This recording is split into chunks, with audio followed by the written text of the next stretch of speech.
This means that we must not give up on existing programs that add to today's treatment capacities, programs like Access to Recovery and the Substance Abuse Block Grant.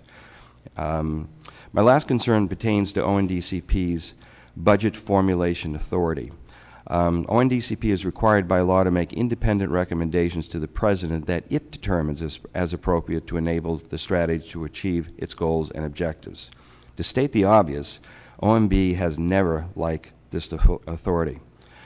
And there's been some recent debate about whether ONDCP's budget formulation responsibility should be continued. If ONDCP loses its authority with regard to the budget formulation process, it will just become another policy shop. I hope this subcommittee continues to strongly support the current budget formulation authorities now afforded ONDCP. I want to thank you, Mr. Chairman, and members of the committee for the opportunity to appear before you again today. Thank you. Thank you for your presence here. Mr. Nadelman, you may proceed. Thank you for the invitation to testify for this committee. Let me be frank about the perspective of myself and my organization, the Drug Policy Alliance. We regard the U.S. drug policy over the last 30 years as a colossal failure and a gross violation of human rights as well as of common sense.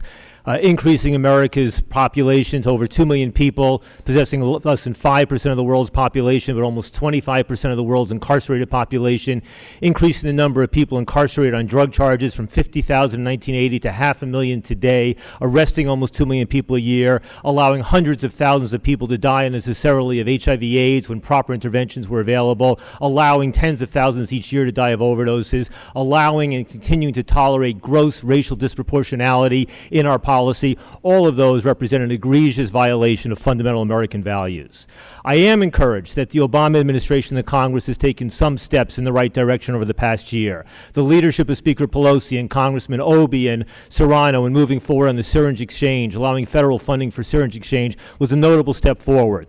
The leadership so far in the Senate and in the House on reducing the crack powder disparity has been important, and it's been important that it's had Republican cooperation as well. I urge the House to pass the Senate legislation, the 18-to-1 reform, and then to move as quickly as possible to push towards 1-to-1 reform and other sentencing reforms. I'm also encouraged at the movement on the part of the Obama administration in allowing states to move forward in the responsible regulation of medical marijuana. The shame, of course, is that ONDCP has been largely absent from these reforms. They have made important steps in the right direction in terms of integrating drug treatment into ordinary medical care and in terms of highlighting the problems of overdoses, but there are essentially four fundamental problems with their current proposed strategy and budget. The first is the absence of any truly meaningful indicators of success or failure. The continuing obsession with how many people say they had used an illicit drug in the past year or month seems to me deeply misplaced. What we need to focus on instead are reductions in the death, disease, crime, and suffering associated both with drug misuse and with our drug prohibition policies. That is the sort of statement of policy objectives that ONDCP needs to embrace or that Congress needs to mandate for them. Secondly, we see no indication of a real shift from criminal justice and repression to a true public health approach. What John Carnevale just said about the federal budget is more than true. The fact that the Federal Bureau of Prisons, in which more than half the federal prison population are locked up on drug charges, is not even included in the drug war budget, is just one indication of that. What you see essentially no mention in Director Kurlikowski's statement about the importance of reducing the unnecessary incarceration of Americans for nonviolent drug offenses. No mention of the need to reduce the 1.7 million drug arrests. No mention, although to some extent in response to Congressman Foster's questions, about the futility of supply reduction efforts and the inevitability of push-down pop-up dynamics in what is essentially a global commodities market. Third, the striking lack of innovation in what they propose to do in the future. Essentially, they appear to be rearranging the chairs in the Titanic. The rhetoric is there, but not the reality. The problem of overdose fatalities is properly noted, and Director Krolikowski has shown some leadership in highlighting that problem. But what is their solution? Just more attempts at futile supply reduction efforts. Meanwhile, a potential answer in the form of naloxone, a heroin overdose antidote, which is increasingly used in American cities and abroad, is not given any mention or support. Thousands of lives could be saved simply by increasing federal support in this area and by providing the necessary leadership. Look in Europe, look in Canada, where innovative approaches to prescribe pharmaceutical heroin to people who have failed in drug-free and methadone programs has abundant evidence, recently confirmed New England Journal of Medicine, yet we don't hear those sorts of proposals. The same thing with supervised injection facilities, which are effective in reducing overdose fatalities, effective in reducing HIV transmissions, effective in reducing public nuisance. Once again, no mention of that either. The only innovations are in trying to find new ways, new coercive approaches, new ways of using testing and repression to deal with what Director Krolikowski essentially acknowledges is a disease or a chronic condition. That does not seem to be a public health approach. Finally, there's no evidence of any desire or interest in a truly independent assessment of American drug policy. You don't see it in the ONDCP recommendations. I urge this committee, I urge the Congress to allocate funding so that the National Academy of Sciences or some other independent body can undertake a truly independent analysis so that we can at last head off in the right direction in trying to reduce the problems both of drug misuse and of drug prohibition in America and around the world. Thank you. Thank the gentleman. Ms. Velbab-Brown, you may proceed for 5 minutes. Thank you, Mr. Chairman, for giving me this opportunity to address the subcommittee on this important issue. I will focus on international policies. The drug trade poses multiple and serious threats, not only in consuming countries, but also in source and transshipment countries, that range from serious threats to security, to the legal economy, to political and judicial processes. At the same time, however, millions of people around the world, large segments of populations, and entire communities depend on the illegal drug trade for basic livelihood. Consequently, belligerent groups that embrace the drug trade obtain not only large financial profits, but critically political support. Hence, how one manages what kind of counter-narcotics policies one adopts is critical for stability and security and other vital U.S. national security interests. There can be no hope that supply-side policies will disrupt the global drug trade. However, in specific local supply-side policies have been effective in disrupting in a lasting way supply. There are two basic models, the China model, very brutal repression model, and the Thailand model. The China model is deeply inconsistent with US values and interests. Consequently, we should adopt the Thailand-based alternative livelihoods model. However, for that model to be effective, it needs to be conceived of as a multifaceted state-building process that focuses on strengthening the bond between marginalized communities and the state in a variety of ways. I am very encouraged how the Obama administration has reformulated the Merida initiative towards such an objective. That is a very important development, even if the funding is still limited. I'm also encouraged that the Obama administration is adopting the right approach to sequencing, eradication, and alternative livelihoods in Afghanistan. I have some other reservations about the Afghanistan policy, but this cornerstone of the strategy is very important. For alternative livelihoods approaches and state-building approaches, to be effective, they need to be comprehensive, well-funded, long-lasting, and specifically, they cannot focus simply on chasing the replacement crop. Building effective law enforcement, building accessible and just judicial processes is as important as comprehensive rule development. It is also important to realize that if we succeed in a particular locale in disrupting smuggling or supply, either smuggling or supply will shift to other location. Again, the Obama administration should be complimented for recognizing this with respect to Mexico and adopting two new initiatives, the Central American Regional Initiative and the Caribbean Basin Security Initiative. These efforts are funded in a very limited way, which is not necessarily inappropriate, because we need to realize that state capacity, level of corruption, level of state development critically hampers the productive capacity of states to productively absorb money.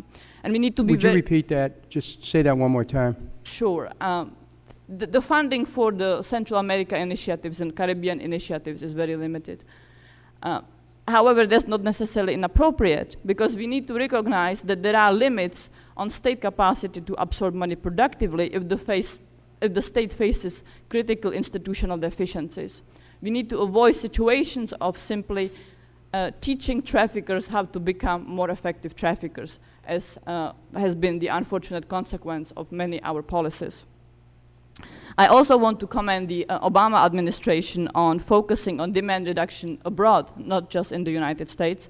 Again, the funding is limited for these programs, and critically, it's important to recognize that one shoe does not fit all. These approaches need to be very much tied to the local economic, political, social conditions in the country.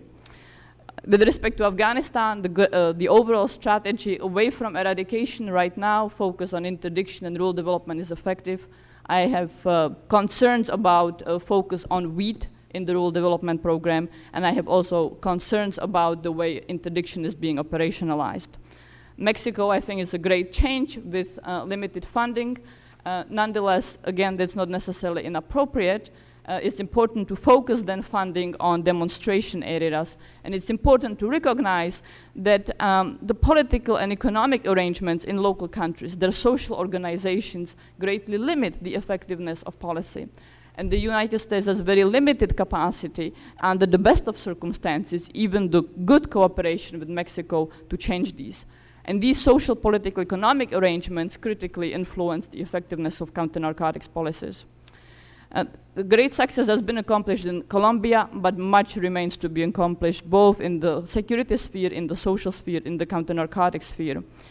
The elections in May in Colombia presents an opportunity to move toward a more productive approach that focuses much more on socioeconomic programs and moves away from the very counterproductive zero coca policy. Thank you very much. Professor Reuter, you may proceed for 5 minutes. Thank you. Thank you very much. Mr. Chairman, I appreciate the opportunity to testify before you today. I ask that the full statement of my colleague Rosalie Pakula of the RAND Corporation be incorporated into the record. I will focus today on two issues. The first, which will take most of my testimony, is how drug courts should be developed so that they can emerge from their essentially boutique status to make an important contribution to reducing the nation's crime and drug problems. The second issue is a brief comment on whether supply programs should be cut. Director Kolakowski, like his predecessors, has offered support for the continued expansion of drug courts, though the funding offered by the administration's budget is for a broader set of specialized courts. Drug courts are seen as a major innovation, which by increasing the use of treatment rather than incarceration, lower the extent of drug-caused crime and drug consumption. But despite the rapid expansion of the number of drug courts, the number of defendants who pass through such programs remains small. After almost 20 years, and with over 2,300 separate programs having been created, a 2008 study estimated that only 55,000 drug-involved defendants were processed in such courts in the middle of the decade. The same study estimated that over 1 million drug-involved defendants entered the criminal justice system each year. This small number of enrollees arises from several factors. For example, many jurisdictions simply lack the administrative capacity to implement drug courts at scale. Over half of the drug courts responding to one survey report they just cannot accept more clients because of these capacity constraints. And as a result, there are strong administrative and political incentives for drug courts to cream skim by serving relatively low-risk populations most likely to achieve successful outcomes, rather than the populations who would experience the greatest net reduction in criminal offending from drug court interventions. In addition, the eligibility criteria for drug courts are highly restrictive. They may be effective and even cost-effective serving the specific clients they recruit, but the diverted offenders are at low risk of going to prison or even jail following sentence in the absence of the drug court intervention. My colleagues Harold Pollack and Eric Savigny, in a forthcoming paper, estimate that of those sentenced to prison or jail in the early part of the last decade, fewer than 10% would be eligible for drug courts that apply the usual criteria. Given the limited capacity and relatively low-risk populations actually served, the currently deployed model of drug courts is unlikely to noticeably reduce the numbers incarcerated. In fact, most drug courts routinely exclude most of the drug-using offenders. One survey found that only 12% of drug courts accept clients with any prior violent convictions. Individuals facing a drug charge, even if the seller is drug dependent, are excluded in most courts. Other charges that routinely lead to exclusion include property crimes commonly associated with drug use, like theft, fraud, and prostitution. These eligibility rules are likely to exclude most experienced users of cocaine, heroin, and methamphetamine. The few longitudinal studies of cocaine and heroin users show that these long-term users have accumulated lengthy histories of convictions for property and violent crimes, and that many, perhaps most, have co-occurring disorders. Can drug courts be effective in dealing with these harder clients? And assessing the potential effect on program effectiveness of relaxing eligibility requirements is a major research challenge. But unless this is done, the courts are unlikely to make a major difference to crime and drug use. They have to reach out to these other clients with appropriate adaptations in services and monitoring. Let me conclude with a comment on supply-side programs. As a number of others have said, the President's budget leaves these programs largely unscathed, despite a mounting unease that federal enforcement effort has done little to help reduce drug use. Like John Carnevale, I believe that some of these programs, particularly in the interdiction area, should be cut. Congressman Foster asked very perceptive questions about the eradication programs, and the evidence on the Afghan prohibition under the Taliban is it had minimal effect on drug markets in the US and modest effects at most in Western Europe. With interdiction, even large increases in the share of cocaine seized in the last 10 years have not led to reductions in availability or in price. And there are sound analytic arguments as to why seizures at that level are unlikely to make much difference to price or availability. If my arguments for making such cuts lack specificity, this reflects the simple lack of evaluations and research about the interdiction program.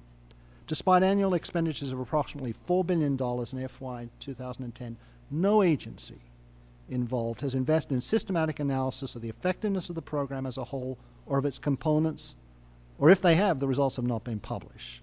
This one's forced to make judgments on the basis of gross data that don't allow for much nuance.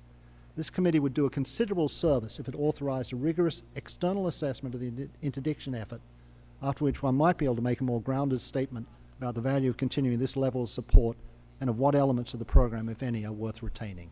Thank you.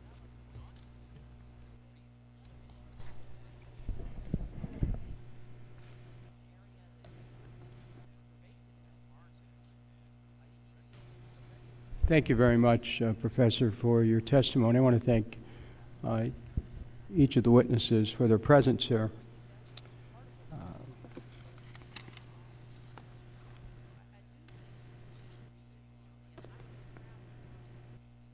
I'd like any of you who would care to respond to this question and observation to do so. Director Kulikowski testified earlier that wiping out all poppy in Afghanistan would have very little effect on drug availability in the U.S., and he seemed to agree with Dr. Feldman-Brown's testimony that while eradicating an interdiction and benefits such as helping weaken drug trafficking organizations and instilling democratic reforms, it has little effect on domestic supply and consumption. And I'd like you to respond to Director Kulikowski's comments and address whether, given this limited effect on reducing drug availability in the U.S., should these types of international programs be considered as part of the nation's drug policies, and should these programs be funded? So, Mr. Carnevale, let's start with you and go down the line if anyone wants to comment. I have pretty strong views about this topic. I've been studying this for about 20 years and worked at ONDCP and worked in drug budgets and worked on two Andean strategies, one in the early 90s and the one that started actually in 1998 but became law in 2000. And I am quite convinced that spending money for eradication, especially aerial eradication, is not effective. I am quite convinced that spending money on... Why not? Because we've not seen any changes in potential cultivation. For example, in Colombia in this decade, ONDCP, when it was counting how much money we were spending on Plan Colombia, reported from 2000 to 2005 that we had spent over $4 billion just on Plan Colombia. Over that same period, we saw cultivation increasing. They stopped counting this. Why is that? Explain to us how that happens.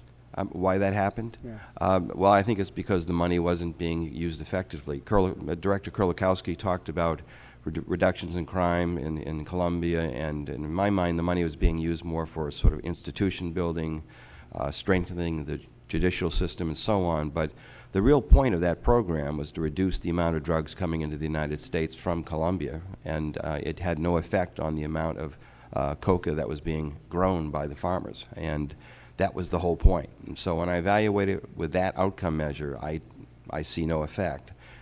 Mr. Nadelman? Yeah, and I think what we have to realize, look at this in historical perspective. What you're essentially dealing with here with coca, with cocaine, heroin, opium, marijuana, whatever, are essentially global commodities markets, very much like coffee, sugar, tea, alcoholic beverages, precious metals, you name it. If one source is knocked out through eradication efforts or bad weather or a blight or drought, someplace else will pop up. And this has been true for decades now, right? We cracked down on Turkey in the early 70s under Nixon, and it popped up in Mexico, and then it popped up in Southeast Asia, Southwest Asia. Same thing with cocaine, cracking down in Bolivia and Peru, now popping up in Colombia. Marijuana, the same thing. It seems to me what's missing, essentially, is any sort of strategic analysis or strategic planning. If you accept the fact that these drugs are going to be produced one way or another someplace in the world, right? And that therefore you need to manage that to minimize the harms associated with it, whether continuing with a prohibition policy or moving in the direction of regulation and decriminalization, that would be a strategic policy. Note how Director Kurlikowski responded to your question about Colombia and the efficacy. He pointed to some of the reductions in violence in Colombia and some of the increases in security. Nothing really about a reduction of the significant flow of drugs. Same thing in the exchange over Afghanistan. Thank you, Ms. Feldbaum-Brown. If the measure is reducing consumption, supply-side policies are not effective. However, I do believe there is a very important role for supply side to manage the spillover effects, such as fueling violence, fueling corruption of political processes, undermining of judicial systems, and devastating legal economy, or perpetuating marginalized populations in conditions of poverty. That's why I argue that both interdiction and eradication should be rethought, reconceptualized as drug suppressions, but rather be thought of as state-building measures that seek to straighten the bonds between marginalized communities and states. Professor. The history of the last 20 years of the cocaine and heroin trade are indicative of how much mobility there is in both production and trafficking. If you stick with cocaine, Colombia was a minor producer in the until the mid-1990s. Peru was the largest one. Bolivia was number 3. Pressures on Peru and Bolivia, different pressures, led to a shift to Colombia, in part spread by the fact that Colombia had become so unstable. It was now a very inviting environment. And you can see similar changes in the patterns of trafficking and production for heroin as well. Much of what we do as deliberate policy has a perfectly predictable effect on changing the way trafficking occurs. So push down against the trade in South Florida in the early 1980s, and it moved to Mexico. Was that desirable? If you're Mexican, the answer is clearly no. If you're Floridian, it's yes. We can do a lot of that kind of thing. It's very uncomfortable to make those decisions out in the public, but the evidence is really striking that it is just moving the trade.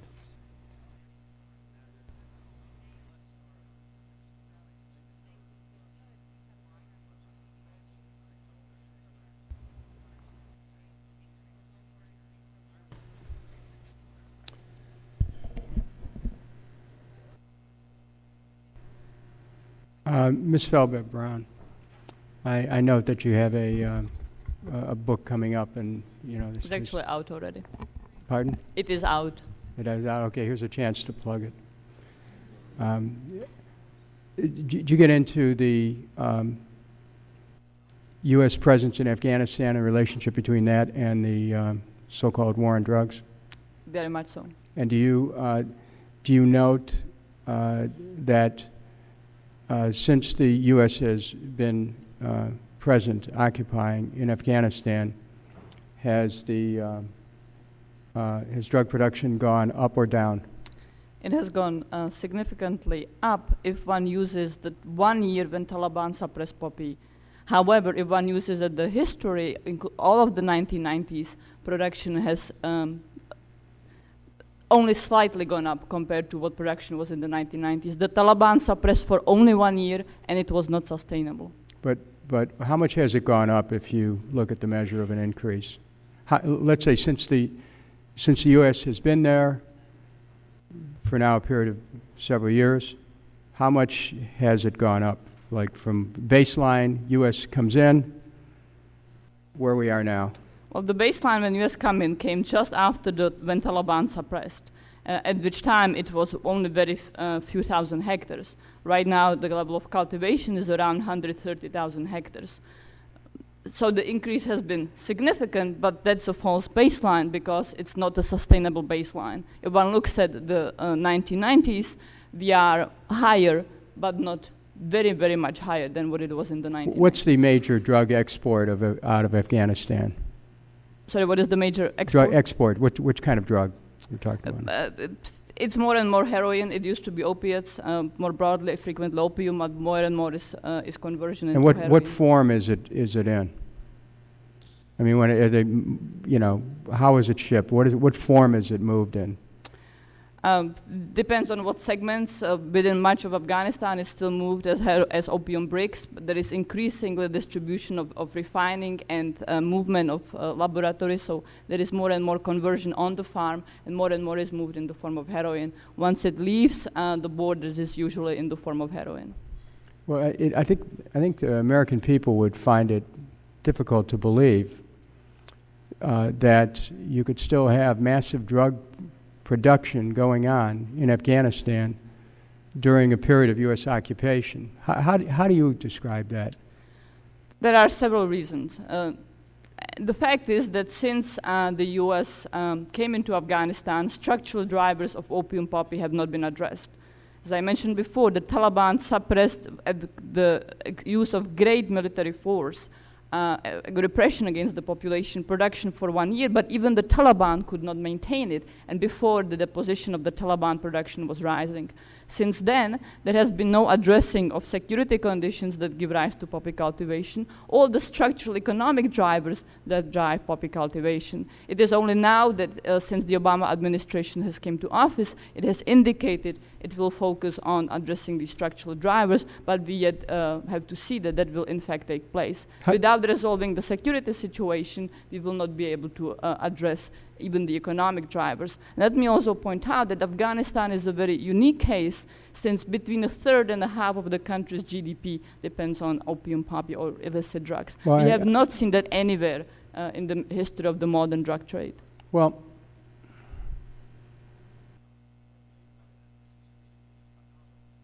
what was the amount that you say is exported now? The amount of heroin being Yeah. exported? Well, the amount of, I don't know the heroin numbers, but the opium numbers are about 6,000 metric tons of opium. 6,000 metric tons.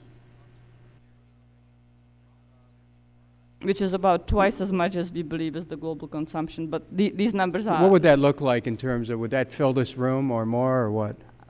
I cannot really say. It would be a lot, probably. And, But it might. well, hold on a minute, I'll come back, I'll come to you in a minute. How do they get this out? I mean, the U.S. controls the air. The U.S. has border presence. How do they get this out? Well, the United States does not control much of the territory. The borders are very long and very porous. You could ask the similar question: how does tremendous amount of drugs enter the United States? Who's moving these these drugs out of Afghanistan? Is it Al Qaeda? It's maybe? very diverse. It is crime organizations.